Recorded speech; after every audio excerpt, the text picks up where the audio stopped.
Welcome back to another race in this F125 My Team Career Mode, where we are once again driving as ourselves the owner driver in My Team Career Mode. Today, we come to the Canadian Grand Prix, one of my all-time favourite circuits, off the back of a near miss. A couple of near misses and some direct hits actually in qualifying, as it was absolute pandemonium as we dodged some cars in the gravel, then faced a Porsche into the back of us, and this was the near miss at the end of the race. We were so close. We were inches away from securing our first ever win back as the owner driver, but that pesky yellow flag stopped us. We were so close, but Leclerc was surprisingly the first repeat winner of the season. If you've been following the season, you'll know why that's a bit of a surprise with the way McLaren started with some awful race pace, and it makes things awfully close in the top 5. So much so that I didn't even notice this at the end of last episode.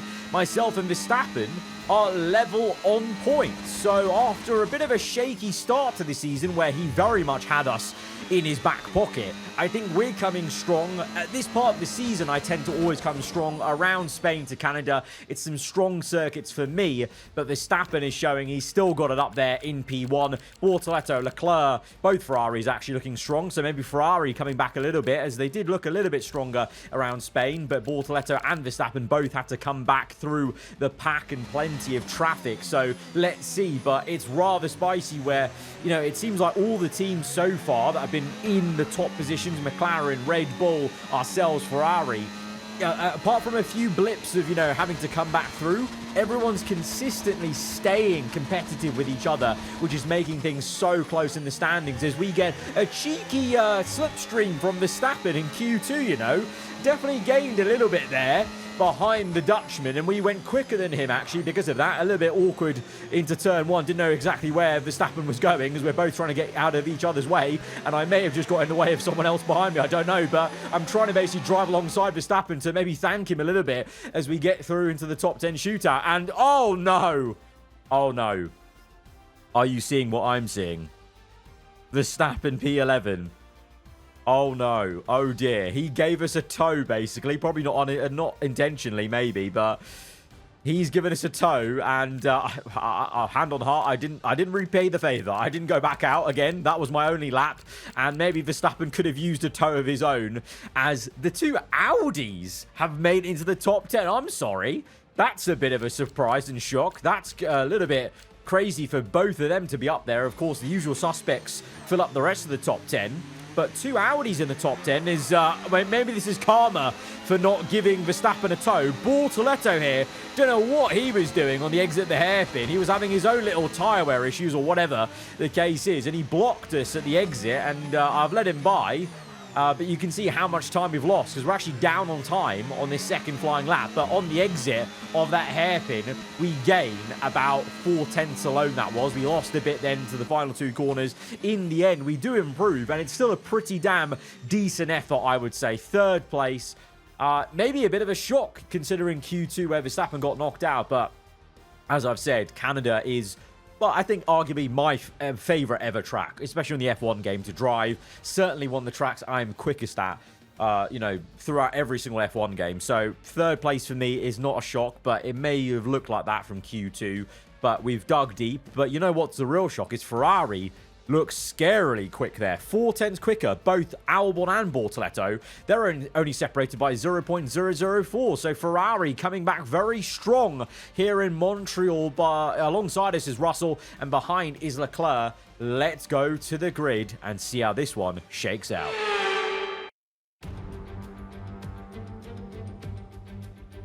We're back once again beside the St. Lawrence River here in Montreal for the Canadian Grand Prix. The event first moved to a variant of this track back in 1978. It was won by none other than Gilles Villeneuve, the first Canadian to ever win his home race, and in whose honour the circuit would be renamed. Off the back of a fantastic qualifying session, it's time to see how our starting grid looks like for today's race. What a great lap from Alexander Albon yesterday. He'll start from pole position. And it's Gabriel Bortoleto in P2. Looking at the rest of today's grid, we have Button, Russell, Charles Leclerc and Gasly, Barnard, Maloney, Norris and Jack Crawford, Verstappen, Stroll, Pepe Marti, Duel, Martins, O'Sullivan, Liam Lawson, and Richard Verschoor. Hadjar, Fittipaldi, Solov, and Paul Aaron completes the grid. That's it then, it's time to go racing as we head down trackside for today's race. Welcome to the commentary box overlooking the circuit. I'm Alex Jakes, and joining us for the race today is Naomi Schiff. It feels like an obvious question, but I think everyone wants to know, at this stage, are you nervous or excited? It certainly is a time leading up to the race where drivers feel quite nervous because that adrenaline is starting to build and it gets into your mind. So you've got to stay focused, try not to distract yourself too much. But I will say that it's once the formation lap starts, at least it was for me, that was a time where the nerves started to calm down and I got really honed in and focused on the start that was coming. Like in Spain, tyre wear around Canada is going to be an interesting one. Most of us on mediums. We've got Leclerc on softs though, so McLaren going very ballsy, because I would say a soft, like in Spain, is going to wear out rather quickly as we line ourselves up. You can see we've directed our nose kind of in that gap, that space to the right of Albon, and that's where we're aiming for on this launch start, trying to maybe get a good enough launch to get both Ferraris into turn one, dare I say, and be a hero into the first turn as we go to 5 red lights to the Canadian Grand Prix. Lights out, and we're on the way. It's a shocking start for us. No! Oh, it's absolute curtains for us. We get pinched in by the Red Bull. Leclerc as well on the left. The two Ferraris locked out the front row, and they're still side by side now. In down the crest, and Albon maintains P1, Bortoletto P2, and I am left thoroughly embarrassed. Why did I even talk about trying to get both Ferraris? Oh, Lord. Oh, that was so bad. That was actually one of my worst starts on this game. And typically, you can get a really good start versus AI on F1 25. So that's, yeah, I'm going to try and memory wipe that from my system there as we see Verstappen behind Crawford in the Audi. The Audis are doing incredible work. Barnard's up in P7. It's honestly a shame that Audi have such two nobody drivers in terms of, you know, the stature of where the car is at this point. Getting to the top 10, you kind of feel like you kind of deserve some bigger names in that German outfit as we gain on Bortoletto in the Ferrari, a combo that is fitting of the performance. The red number 5 is ours as we drift through the final 2 corners on the outside. I was so worried about maybe knocking the Ferrari that we gave him so much room, but we got up into P2, but because of that, we've lost about 3 seconds to Albon. That's ridiculous. There's Russell and Leclerc now are side by side into the start of lap 2. Russell really trying to get up into P4, not quite, and obviously this is crucial for Russell because Leclerc, right now he may be quick, but he's only going to get slower as the race goes on, so Russell wants to try and clear Leclerc before that tyre wear kicks in for the McLaren, but for us, the goal will now be to push away from Bortoletto and try and chase after Albon, and that we will, as on lap 6 we have cleared Bortoletto by 3 seconds. My engineer is telling me to come in 2 laps earlier for a pit stop because the tyres are wearing higher than everyone thinks, and you can see that by some sliding there in sector 1. But Albon is struggling more than I am. We are actually faring with this probably the best out of the 3, the 2 Ferraris and myself basically, because yeah, Bortoletto, we've left him. Surprisingly, Leclerc's actually still hanging on. I don't know how Leclerc's hanging on for P4 on the softs. And then we see Crawford and Verstappen battling. What is going on? Verstappen, very unlike how we saw Verstappen at the start of the season, you know, really, really on it. Ever since that blip in Monaco 2 races ago. I mean, he had a brilliant recovery in Spain. So this is a little bit surprising. But to be fair, we've jumped from lap 2 to lap 7 because there's not been that much action with the AI. It seems like the tyre wear here today is really making it difficult for overtakes to maybe happen. Oh, look at this. Oh my days. What drifting action from Albon, from left to right to left again. That Ferrari was basically sideways on the exit. I've never seen AI get into a drift like that and having to really control it. So that's how you know The tyre wear is a real issue today in the heat of Canada. The rain has been nowhere near us. There's not been a cloud in the sky. And clearly the summer temperatures are coming a bit early here to Montreal this part of the year in game. Surely Albon's coming in then after that big drift. I'm coming in. And, well, could we be a bit cheeky with an overtake here into the pit lane entry? No! No, no, no! Oh, that's gone so wrong. Ah, what was that? Oh, I thought Albon was for sure coming in. I thought he was slowing up for the pit entry. I thought we could sneak it down the inside and make the overtake. And instead now, we've got to do a front wing change. Oh, this is painful. There seems to have been a problem attaching the front wing. Oh, you're kidding me. Really? Front wing change, and there's a problem with the front wing change. 10.4 second pit stop. I might just end it all now. I might just end it all now. That is abysmal. Oh, Lord. We're basically nearly last place. We're the only one who's come into the pits. I'm very surprised. And this is the replay. So I honestly thought he was going to go straight and I was going to make some biblical inside overtake into the pit lane entry. I could just see the title of the video now, Insane Pit Lane Entry Overtake. And instead we've been thoroughly embarrassed. Misjudging that completely. I really thought he was coming in. I would have after that drift, but instead he just turns right into the corner and I just look like I've driven into him. I mean, I have just driven into him.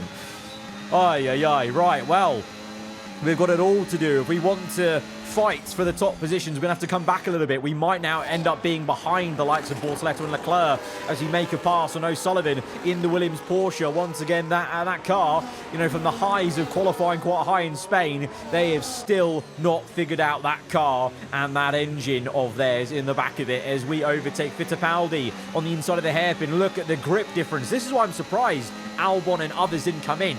The undercut we're going to get here is going to be insane. So actually it might negate a little bit of the front wing damage, debacle basically in the time we lost there as we're now closing. Leclerc has come out ahead of us, but we're actually quite close to him as it's 3 wide. Ah, my God, look how close that was. Leclerc trying to make a move on Lawson. We had to kind of take our time with it. Leclerc gives us a good old squeeze to the inside. I feel like he doesn't even know we're there, really, as we squeeze him out on our own as well. As Bortoleto comes out just ahead of Leclerc. So, yeah, the undercut has worked so well that we've only just lost enough time to be near Bortoleto Leclerc. I feel like we would have been miles behind them if it wasn't for the undercut effect as we get Lawson, and it just shows how slow these guys are. Like 11 laps in on mediums, they are woefully slow.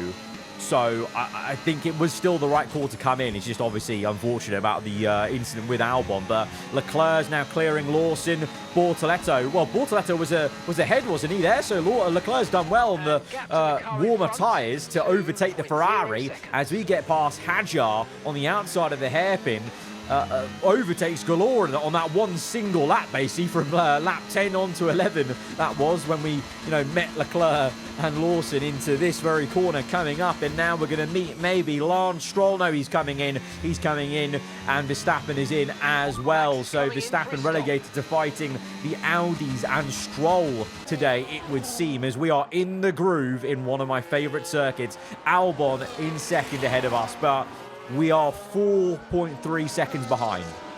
So I think we would have been, well, we had a 10-second pit stop, so we would have been about 8 seconds behind Albon, but the undercut of about 4 laps has given us 4 seconds back, so now we're only 4 seconds behind. So we would have actually been far out into the lead at this point if it wasn't for that crash, basically. But we have got good pace. Both me and Albon have chosen hards, but I think I've got better pace on the hards, and clearly we have with the fastest lap of the Grand Prix so far.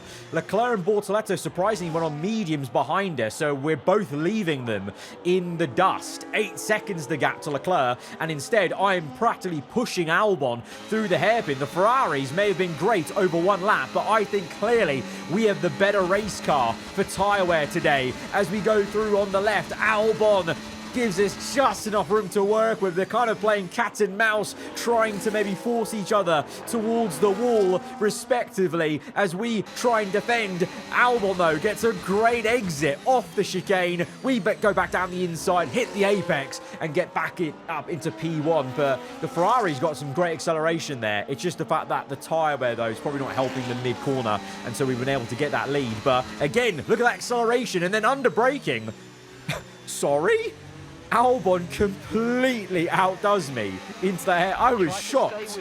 I'm braking as late as I can for that hairpin, and he completely did me on the inside there. So this is turning into a really iconic little back and forth with Alexander Albon in the Ferrari. We can't quite get it on the outside there. Albon placed his car really well, just to give us enough room, but not quite to try the move on the outside, as behind it's still Leclerc, Bortoletto, Russell, Gasly, Norris, Maloney, Crawford, Stroll. Verstappen's outside the top 10 as it stands, and the Audi, one of them at least, is still in the top 10, showing they've got some genuine pace around here maybe. But now we focus back on ourselves, chasing after Albon, DRS open, and Albon a bit of a sitting duck as we move to the inside, but the Ferrari is still there on the left. Albon late on the brakes, graze us. We both skid across the curbs. We go from right to left. It's a bit of a shimmy and shake, and we overtake Albon still. We've managed it. He was desperately trying to stay ahead there. He did really well, to be fair, initially, but then just overcooked it. Kind of like we did maybe about a season or two ago, I think it was. Is again at this hairpin, I'm going to put my hands up. I'm just awful at the hairpin on this year's game. The AI get me every time. And then there, you saw I was trying to play a cheeky game with the DRS line, and I got found out because the detection point's not there, clearly, because that white line, I was behind it with Albon, and I didn't get DRS, so we have to kind of go again to lap 20. So we're playing with our food a little bit here with Albon. I want to try and get one of these overtakes done and dusted and try and flex a little bit and get out ahead, but Albon is doing really well. I mean, like I said, that Ferrari looks to be very good, out the corners. At least at the moment, I'm kind of waiting for the Ferrari to hit a bit of tyre wear, and maybe that is it. Albon is in. So Albon came in later than us, but he's come in earlier than us for that second pit stop. So just showing how much better we were on the hards compared to Albon, because I'm fine to still keep going. And also, to be fair, I need to keep going as we see the two McLarens fighting. Leclerc getting through on Stroll as he comes in. I need to keep going because I only have a new medium or a soft left, so I need to get to at least 10 laps to go to get onto that medium, because you saw in the first stint, around lap 8, the mediums were going. So we've got to lap 25, 10 laps on another set of mediums, new mediums, lower fuel, hopefully will be not as catastrophic as the tyre wear we're facing in the first stint. But Albon, you can see, he's on hards again. So Ferrari had 2 new hards for the race. I did not. I only had 1. So that's why I had to go long. And what are we doing? 2 mistakes. 2 mistakes in the pit stops. What are we doing, guys? 4.6 second pit stop. That's not great. And now we're going to come out, just ahead of Russell, please. Yes, I think so. Just about. That could have been a nightmare. We had to clear Bortoletto and Russell. So now we're in clean air, chasing after Albon. Obviously, Albon's gone undercut on us. But the bigger story is Leclerc. Leclerc's overcut Albon, I think, because I think Leclerc came in after him, didn't he? Either way, where's Leclerc come from? He's now leading this race. All of a sudden, with 8 laps to go, as we try and rapidly gain on Albon, and we are doing so because they're on hards, and right now my mediums are quicker at this stage before the tyre wear really kicks in. If we lose time fighting Albon again, it's going to be curtains for the race win as we... it is inches away from the wall and making contact with the Ferrari. Albon really did not want to give us room there on the left, but you can see immediately we get ahead out the last corner, and we are now on the back of Leclerc. We've got about a 1 second gap to Albon, so we've got him at arm's length, and we can see the race win in our sights. We've got a decent amount of battery. DRS here. Can we even make a move late on? Can we catch Leclerc napping a bit? We fake from the right, go to the left, on the outside, and we've got him. Leclerc really was caught napping there. He looks so slow through the middle of the chicane, but now he comes back at us. Albon as well. We go very defensive on the inside. Leclerc tries to be heroic, instead gets squeezed onto the grass, and Albon, in the prancing horse, is the one that prances around the outside, and he's into P2. And then all of a sudden, I don't know what happened, but Albon just woke up and decided, oh, hang on, I can win. And me and Albon started to pull away from Leclerc. Leclerc now going from the race lead to now 1.1 seconds away from the Ferrari. And Albon's the one pressurizing us. So all of a sudden, this has gone back to the Stint 2 fight. We've had so many swaps, myself and Albon, but I'm hoping we don't need to have another one, because now, on lap 33, I've got him out my DRS. So we're doing quite well. We're controlling this lead now as we see Gasly pressurizing Bortoletto. Russell, by the way, pressurizing Leclerc. So there might be a swap for the last step on the podium still. And Verstappen, P10. It's been a difficult race for him. I don't really know where he's been this entire race. It certainly hasn't been the same Verstappen we saw last episode, making a monumental comeback. Is now on lap 33. Oh no, are you seeing that? That looks a little bit sheepish to me. That was 2 bouts of drifting out the hairpin, and Albon is now all of a sudden 3 tenths behind us. So we did have him out of our DRS, but now with 2 laps to go, I think it's safe to say, you know, we're what now? 8 laps into our stint. The tyre wear, unfortunately, has hit us like it did in Stint 1. Even on lower fuel, 8 laps seems to be the marker for these mediums to start going off. And now I'm going to have to do the biggest defensive job. It's a bit difficult, though, when the car won't just go in a straight line. For goodness sake, Albon on the outside. We have to tiptoe on the inside to repass. And this is not good, because now Leclerc, Russell, they're in the background as well. It could be the top 4 covered by a mere 2-3 seconds. We're gonna have to be a stadium-wide car. We're gonna have to park the entire circuit on every apex to make this work, I think, because our tyres are really gone, and those hards are holding up. Albon, as you would expect, at the hairpin, looking good. Look at that, into the hairpin. We have to go opposite lock to just stop the car drifting. I can't get the power down. We're going to have to wait for some traction, and now we can come through. But Albon's got DRS. Are you kidding me? I'm going to save a bit of battery, not overuse it. Can we still get a dive down the inside? Albon locks up. Albon locks up in the pressure. He goes over the curb, and we have somehow wrestled this car back into P1. I don't know how we've done that. Albon's lockup definitely helped us there, otherwise he would have been in P1. And now look at that behind. Onto the last lap of the Grand Prix. Russell pounces to try and get his Red Bull Ford into 3rd place. They're still side by side. Leclerc on the left. Who's going to come out on top? Looks like Leclerc will, and that just gives myself and Albon a bit of breathing room. So it's just me and the Thai Brit driver, I think, is Leclerc 1.2 ahead. But look at the lack of acceleration going on out of every slow corner, and that Ferrari is just on us. But every single brake zone, I'm just doing my best to outbrake him. But now into the hairpin, last sector, we're going to have to play a bit of a clever game here and make sure that we judge this right. Albon again on the outside. This time, no funny business. We try and cut across. We're going drifting around, but we're importantly giving him a load of dirty air. We've saved enough battery, 40%, to try and outdo the Ferrari's DRS. We go defensive. The Ferrari will have a look on the outside, but we're late on the brakes. We're using all the battery for the final straight. The car rear end squirms around, but it won't matter. We've done it. We've finally done it. It is vindication for the last race. We narrowly lost out on the win there, and today we narrowly get the win. And of course, it had to be Canada. Of course it did. A superb drive will be rewarded with the biggest trophy. There's still a long way to go, but these kinds of victories and that kind of consistency is what it takes to get to the end.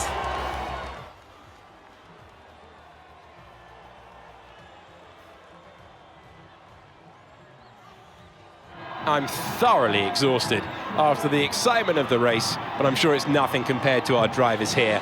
They've worked hard to make it up there, and it's great to see them make their way out onto the podium. That was honestly, looking back at it, a really, really fun race with Albon. Kudos to him. That's probably maybe the best race-long battle we've had so far in the season with a single driver. I would have thought it would have been with Verstappen by now, but yeah, I'm hoping Verstappen, for his sake, can pull up his socks and come back a little bit in the next phase of the European part of the race, of the season. But that was a thrilling end and a really well-earned race win, especially after the last episode. Guys, if you have enjoyed it, hit the like button. Let me know what you thought in the comments below. And you're around here, then do get subscribed for weekly Formula 1 content. I'll see you guys next time. Goodbye.